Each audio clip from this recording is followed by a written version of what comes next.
തമിഴ് നടനും നിർമ്മാതാവുമായ ധനുഷിനെതിരെ രൂക്ഷ വിമർശനവുമായി നയൻതാര. തന്റെ വിവാഹ ഡോക്യുമെന്ററി പുറത്തിറക്കാൻ ധനുഷ് തടസ്സം നിൽക്കുന്നുവെന്ന് നയൻതാര ആരോപിച്ചു. നാനും റൌഡിത എന്ന സിനിമയിലെ 3 സെക്കൻഡ് ദൃശ്യങ്ങൾ നീക്കാൻ 10 കോടി രൂപ ആവശ്യപ്പെട്ട് നിർമ്മാതാവായ ധനുഷ് വക്കീൽ നോട്ടീസ് അയച്ചുവെന്നും നയൻതാര പറഞ്ഞു. നയൻതാരക്ക് ധനുഷ് കൊടുത്ത 8ന്റെ പണിയാ.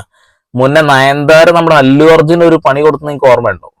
അല്ലു അർജുൻ ഒരു പുരസ്കാരം കൊടുക്കാൻ ചെന്ന സമയത്ത് പുരസ്കാരം കൊടുക്കേണ്ട അല്ലു അർജുനാ, പക്ഷേ അവിടെ എന്റെ ഭർത്താവ് തന്നാൽ മതി, എനിക്ക് അതാണ് ഏറ്റവും വലുതെന്ന് പറഞ്ഞിട്ട് ഒരു സൂപ്പർ താരത്തെ അപമാനിച്ചു വിട്ട് നിങ്ങൾ എല്ലാവരും കണ്ടിട്ടുണ്ട്. അന്ന് എല്ലാവർക്കും ദേഷ്യം തോന്നിയൊരു കാര്യം കൂടിയാണത്.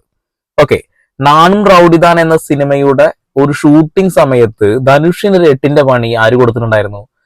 ധനുഷിന്റെ ഏറ്റവും വലിയ സുഹൃത്തായിരുന്നു നയൻതാര കൊടുത്തിരുന്നു എന്നുള്ളതാണ്. സിനിമയുടെ സംവിധായകനായിട്ടുള്ള ആ ഒരു മനുഷ്യനെയാണല്ലോ കല്യാണം കഴിച്ചിട്ടുള്ളത്. ആ സമയത്ത് നാനും റൌഡിത എന്ന സിനിമയുടെ സമയത്ത് ഒരു വലിയ പ്രേമത്തിലായിരുന്നു.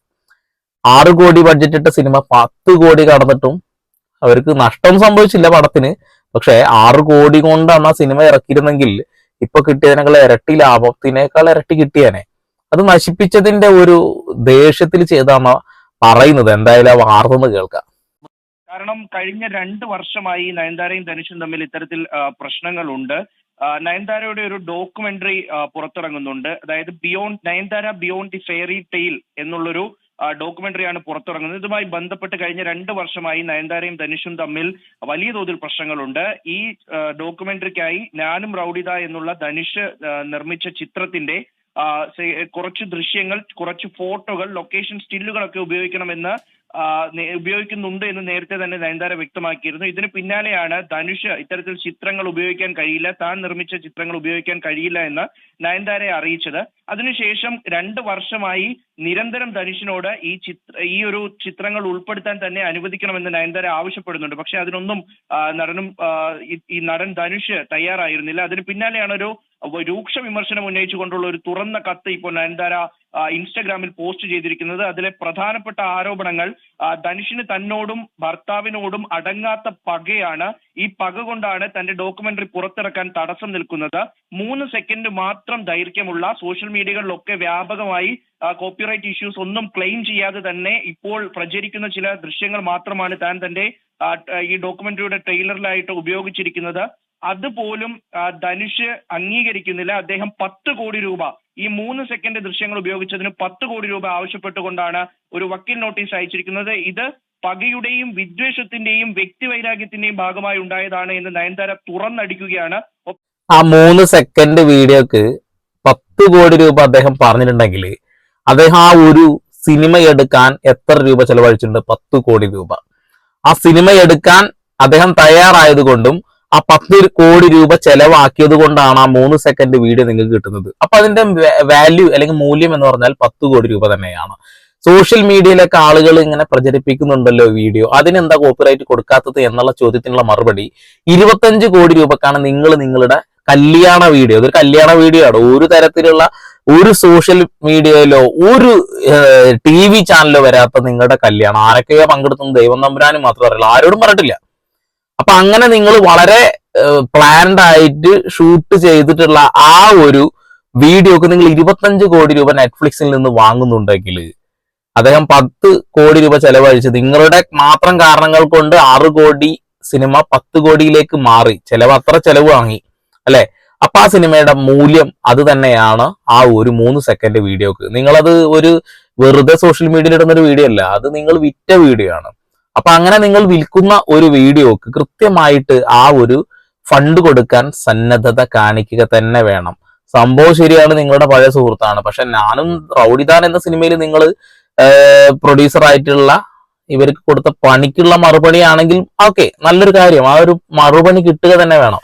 നിങ്ങൾ തമാശക്കൊന്നല്ലല്ലോ വീഡിയോ ചെയ്യുന്നത്, നിങ്ങളെ കല്യാണം വിറ്റ് പൈസ ഉണ്ടാക്കുകയാണ്.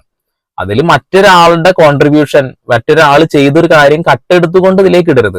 ഒരുപാട് തവണ കാര്യങ്ങൾ പറഞ്ഞത്രേ നമ്മുടെ ചെക്കനോടെ, അതായത് അന്ന് ഞാൻ എടുക്കട്ടെ എന്ന്. അയാൾ മറുപടി കൊടുത്തില്ല. നിങ്ങളത് ട്രെയിലറിൽ ഇട്ടപ്പോ ഉടനെ തന്നെ പണി കൊടുത്തു. ഇനിയിപ്പോ ഒന്നും ചെയ്യാനും പറ്റില്ല. നെറ്റ്ഫ്ലിക്സിൽ അത് ഓൾറെഡി നിങ്ങൾ സൈൻ ചെയ്ത് കഴിഞ്ഞൊരു വിഷയമാണ്. ഈ കോപ്പിറൈറ്റ് ഇഷ്യൂത്തിൽ ഇനി ഫണ്ട് കൊടുത്ത് ഒഴിവാക്കാൻ പറ്റും. 10 കോടി രൂപ അങ്ങ് കൊടുക്ക്. ലേഡി സൂപ്പർ സ്റ്റാർ എന്നൊക്കെ അല്ല പറയുന്നത്. അത്യാവശ്യം നല്ല സമ്പാദിക്കുന്നുണ്ടല്ലോ. കുറച്ച് പൈസ എടുത്ത് കൊടുത്തിട്ട് തീരുമാനമാക്കിയത്. ആ 3 സെക്കൻഡിന്റെ വാല്യൂ എത്രയാണ്? 10 കോടി. അയാളെ ചിന്തിച്ചില്ല എങ്കിൽ, ആ സിനിമ ഞാൻ ചെയ്യുന്നില്ല ചിന്തിച്ചാൽ നിങ്ങൾ ആ ഒരു ക്ലിപ്പും കിട്ടൂല. അത് ചിലപ്പോൾ വളരെ നിർണായകമായിട്ടുള്ള സാധനമായിരിക്കും. എന്തായാലും തുടർന്ന് കേൾക്കാം. ഒപ്പം തന്നെ ധനുഷ് സിനിമയിലേക്ക് വന്ന വഴിയും താൻ സിനിമയിലേക്ക് വന്ന വഴിയും ഈ ഒരു കത്തിന്റെ ആദ്യ ഭാഗത്ത് സൂചിപ്പിക്കുന്നുണ്ട്. ഒപ്പം ഏറ്റവും തരംതാണ പ്രവൃത്തിയാണ് ധനുഷിന്റെ ഭാഗത്തു നിന്നുണ്ടായത് എന്ന് നയൻതാര പറഞ്ഞു വെക്കുന്നു. സിനിമയിൽ അഭിനയിച്ച എല്ലാവരുടെയും ജീവിതത്തെയും സ്വാതന്ത്ര്യത്തെയും ഒക്കെ നിയന്ത്രിക്കാൻ തക്കവണ്ണം ഒരു രാജാവാണോ പ്രൊഡ്യൂസർ ആയിട്ടുള്ള ഈ ചിത്രത്തിന്റെ പ്രൊഡ്യൂസറായ ധനുഷ് എന്നുകൂടി നയൻതാര ചോദിച്ചു വെക്കുന്നു.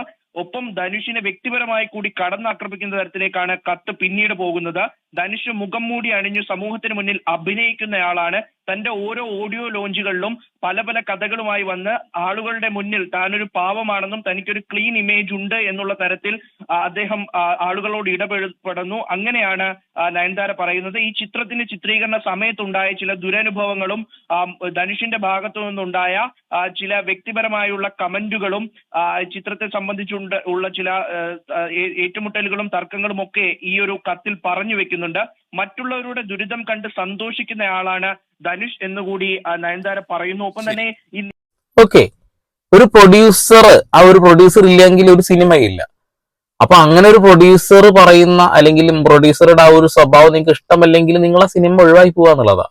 അല്ലാതെ അയാളുടെ പൈസ അന്ന് ഒരുപാട് ചെലവഴിച്ചതിനെ കുറിച്ചിട്ടൊന്നും ചിന്തിക്കാതെയാണ് ഇപ്പൊ ഡയലോഗ് അടിച്ചുകൊണ്ടിരിക്കുന്നുള്ളതാണ്. ഓക്കെ, അപ്പൊ പ്രൊഡ്യൂസർമാര് സൂപ്പർ സ്റ്റാറുകളോട് ഇത് കാണിക്കണമെന്നൊന്നുമില്ല. അയാൾ പൈസ തരുന്നതുകൊണ്ടാണ് നിങ്ങൾ ആ സിനിമയിൽ അഭിനയിക്കുന്നത്, അത്രേ ഉള്ളൂ. ഇതിലിപ്പോ വേറെ എന്താ, ഇവിടെ ഒന്നും ചിന്തിക്കാനൊന്നുമില്ല. പിന്നെ കടന്ന് ആക്ഷേപിക്കേണ്ട കാര്യമൊന്നുമില്ല. മുഖം മനുഷ്യന്റെ കണ്ണാടിയാണെന്ന് പറഞ്ഞതുപോലെ ഓരോ പ്രോഗ്രാമിൽ വരുമ്പോ കൃത്യമായിട്ട് അവരുടെ മുഖം ചിരിച്ചുകൊണ്ടോ ഓരോ കഥകൾ പറഞ്ഞുകൊണ്ടോ ഒക്കെ നിൽക്കുന്നുണ്ടാവും. യഥാർത്ഥ സ്വഭാവം ഈ പ്രേക്ഷകർക്ക് അറിയണമെന്നുമില്ല, അറിയാൻ ആഗ്രഹവുമില്ല. അവരെ സിനിമകൾ കാണുന്നു, പോരുന്നു, അത്രേ ഉള്ളൂ. അതിന്റെ അപ്പുറത്തേക്ക് ഒന്നുമില്ല. ഇതിന് അനാവശ്യമായിട്ട് അയാൾ ക്രൂരനാണെന്നൊന്നും പറയേണ്ട കാര്യമില്ല. അയാൾ ഉണ്ടാക്കി വെച്ചൊരു പ്രോഡക്റ്റ് അത് നിങ്ങൾ അയാളുടെ അനുവാദം ഇല്ലാതെ എടുക്കുന്നത് ശരിയല്ല. ഇനി ഇതിന്റെ പിന്നിൽ വലിയൊരു രസകരമായിട്ടുള്ള കാര്യമുണ്ട്. എന്താന്ന് വെച്ചിട്ടുണ്ടെങ്കിൽ ഈ നയൻതാരയും ഈ ധനുഷും തമ്മിലൊക്കെ ഭയങ്കര കട്ട കമ്പനിയായിരുന്നു ഒരു കാലത്ത്, അല്ലെ? നമ്മൾ ഇപ്പൊ ഒരുപാട് കാര്യങ്ങൾ അങ്ങനെ ഇന്റർവ്യൂകളൊക്കെ ഒരുപാട് കണ്ട. കുറച്ച് കാലം മുമ്പ് വന്ന ഒരു ഇന്റർവ്യൂയില് ധനുഷിന്റെ ഒരു സിനിമയില്, ധനുഷ് പ്രൊഡ്യൂസ് ചെയ്തൊരു സിനിമയിൽ ഒരു ഡാൻസ് സീൻ ഉണ്ടായിരുന്നു. അത് നയൻതാര വന്ന് ഫ്രീ ആയിട്ട് ചെയ്തു കൊടുത്തു എന്നുള്ള ഒരു ക്ലിപ്പ് ഉണ്ട്. ആ ക്ലിപ്പ് ഒന്ന് കേൾക്കാം, അതിന് ശേഷം ഒരു കാര്യം പറയാനുണ്ട്. நயன்தாரா அவங்க தான் ஃப்ரெண்டுனால அவங்க மட்டும் தான் வந்தாகணுங்கிறீங்க. இல்லை அவங்க தான் எங்களுக்கு வந்து எதிர்நீச்சல்லாம் கேட்கும்போது யோசிக்காம வந்து ஒரு பாட்டை ஆடி. அவங்க காசு கூட வாங்கிக்கல, பணம் கூட வாங்கிக்கல, ஜஸ்ட் கேட்டோம் அப்படிங்கிறதுக்காக. she just said you are my friend, I won't take money from you. வந்து ഫ്രീയാ பண்ணி കൊടുത്താங்க இந்த song.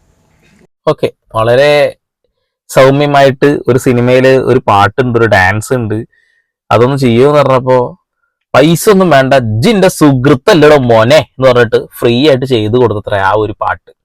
അപ്പൊ അങ്ങനെ കട്ട കമ്പനി ആയിരുന്ന ഒരു കാലം ഉണ്ടായിരുന്നേ. ആ ഒരു കാലത്തിനെ മറികടന്നുകൊണ്ട് ആരാണോ അഹങ്കാരം കൊണ്ട് അഹംഭാവം കൊണ്ട് ഈ ഒരു ബന്ധം നശിപ്പിച്ചതെന്ന് നമുക്കറിയില്ല. ചില ആളുകൾ പറയുന്നത് ഞാൻ super star, super lady super സ്റ്റാറോ അങ്ങനെ എന്തൊരു സാധനമാണെന്നൊക്കെ സ്വയം പറഞ്ഞ് നടക്കുന്ന ഒരവസ്ഥയിലേക്ക് കാര്യങ്ങൾ നീങ്ങി. എന്താണ് ഇതിനെ കൊണ്ട് ഉദ്ദേശിക്കുന്നത് എനിക്ക് അറിയില്ല, അത് വേറെ കാര്യം. ഓക്കെ, അപ്പോ ഇവരുടെ താര മൂല്യം കൂടിയപ്പോ സാമ്പത്തികമായിട്ട് വലിയ രീതിയിലുള്ള ഫണ്ടൊക്കെ വാങ്ങാൻ തുടങ്ങിയിട്ടുണ്ട്. അപ്പൊ ഇവര് തമ്മിൽ എന്തെങ്കിലും വിഷയം ഉണ്ടായിട്ടുണ്ടാവും. അപ്പൊ നാനു റൗഡിത എന്ന സിനിമയുടെ വിഷയമാണ് ഇപ്പൊ റീസെന്റ് എല്ലാവരും പറഞ്ഞുകൊണ്ടിരിക്കുന്നത്. കൃത്യമായി അന്വേഷിച്ച് നോക്കുമ്പോൾ 6 കോടിയുടെ സിനിമ 10 കോടി ആവാൻ കാരണം അതിന്റെ സംവിധായകനും നയൻതാരയും തമ്മിലുള്ള പ്രണയം തന്നെയായിരുന്നു. അത് അയാൾക്ക് വലിയ ക്ഷീണം ഉണ്ടാക്കിയിട്ടുണ്ട്. സിനിമ വിജയിച്ചത് കൊണ്ട് തന്നെ വലിയ നഷ്ടം ഉണ്ടായില്ല, പക്ഷെ എന്നാലും വലിയ ലാഭം ഉണ്ടാവേണ്ട ഒരു സിനിമയാണ് ആ ഒരു രീതിയിൽ ലാഭം ചുരുങ്ങിപ്പോയത്. അപ്പൊ അയാൾ ഉണ്ടാക്കിയ സിനിമയിലെ ഒരു 3 സെക്കൻഡ് ആണെങ്കിലും 1 സെക്കൻഡ് ആണെങ്കിലും ഇപ്പൊ ഞാൻ അയാളുടെ ഒരു വീഡിയോന്റെ ഒരു ക്ലിപ്പ് എടുത്തിട്ട് കഴിഞ്ഞാൽ എനിക്ക് കോപ്പിറൈറ്റ് യൂട്യൂബിൽ കിട്ടും. പക്ഷെ ഞാനതൊരു വ്യാപാര അടിസ്ഥാനത്തിൽ വിൽപ്പനക്കല്ലാത്ത രീതിയിൽ വല്ല സോഷ്യൽ മീഡിയയിൽ ഇട്ട് കഴിഞ്ഞാൽ അതിന് കോപ്പിറൈറ്റ് ചിലപ്പോൾ ഒന്നും വരാൻ സാധ്യതയില്ല. അപ്പൊ അത് ചൂണ്ടിക്കാണിച്ചുകൊണ്ടാണ് 25 കോടി രൂപക്ക് വിറ്റ തന്റെ കല്യാണ വീഡിയോന്റെ കൂടെ ആ ഒരു ക്ലിപ്പ് ഇട്ടിട്ട് ന്യായീകരിക്കുന്നത്. അതിലൊരർത്ഥമില്ല. ഇത് കിട്ടേണ്ടത് തന്നെയാണ് എന്ന് തന്നെയാണ് എനിക്ക് പറയാനുള്ളത്. നിങ്ങളുടെ അഭിപ്രായം കമന്റ് ചെയ്യുക. വീണ്ടും പുതിയ സിനിമാ വിശേഷങ്ങളുമായി ഞാൻ വരും. അതുവരെയൊക്കെ സന്ദീപ് എടപ്പാൾ സൈനിങ് ഓഫ്.